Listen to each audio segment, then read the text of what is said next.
बहुत समय पहले की बात है। एक छोटे से गांव में एक प्यारी सी बच्ची रहती थी जिसका नाम फ्रूटी था। फ्रूटी एक चुलबुली और हंसमुख लड़की थी, लेकिन वह बहुत अकेली महसूस करती थी क्योंकि उसके पिता का देहांत हो चुका था और उसकी माँ कमला दिन रात काम में व्यस्त रहती थी। फ्रूटी का कोई सच्चा दोस्त नहीं था जिसके साथ वह अपने दिल की बातें कर सके। एक दिन जब फ्रूटी गांव के पास वाले जंगल में खेल रही थी, उसने एक सुनहरे रंग की परी को देखा। परी के पास जादुई शक्ति थी और उसकी सुंदरता देखते ही बनती थी। फ्रूटी को परी ने अपनी ओर आकर्षित कर लिया। परी ने अपना परिचय दिया और कहा, मेरा नाम सोनपरी है, मैं तुम्हारी मदद के लिए आई हूँ।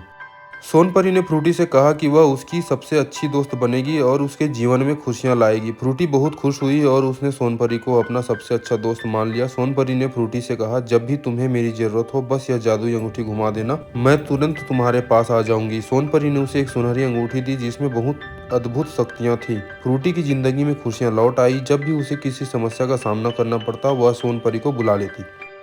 सोनपरी अपनी जादुई शक्तियों से फ्रूटी की हर मुश्किल को हल कर देती। एक बार गांव में एक भयानक सूखा पड़ा, सभी लोग परेशान थे। फ्रूटी ने सोनपरी को बुलाया और मदद की गुहार लगाई। सोनपरी ने अपने जादू से गांव में बारिश कराई जिससे सूखे का अंत हो गया। गांव वाले बहुत खुश हुए और उन्होंने फ्रूटी का धन्यवाद किया। फ्रूटी की मां कमला भी सोनपरी की मदद से गाँव में सबकी सहायता करने लगी। सोनपरी की वजह से फ्रूटी की माँ और गाँव के लोग भी फ्रूटी को प्यार और सम्मान देने लगे।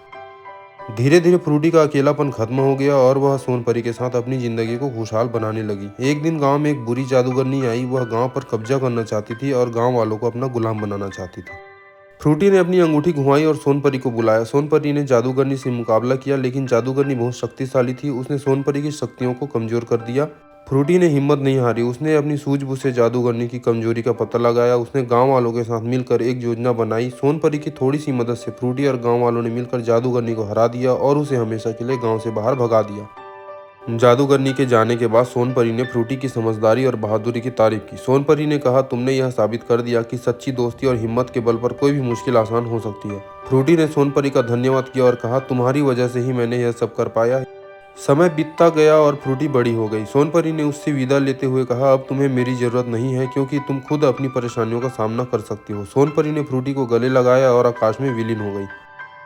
फ्रूटी ने अपनी जिंदगी में सोनपरी की शिक्षा को अपनाया और एक साहसी, बुद्धिमान और दयालु इंसान बन गई। गांव में सभी लोग उसे प्यार करते थे और वह हमेशा सोनपरी की याद में मुस्कुराती रहती थी।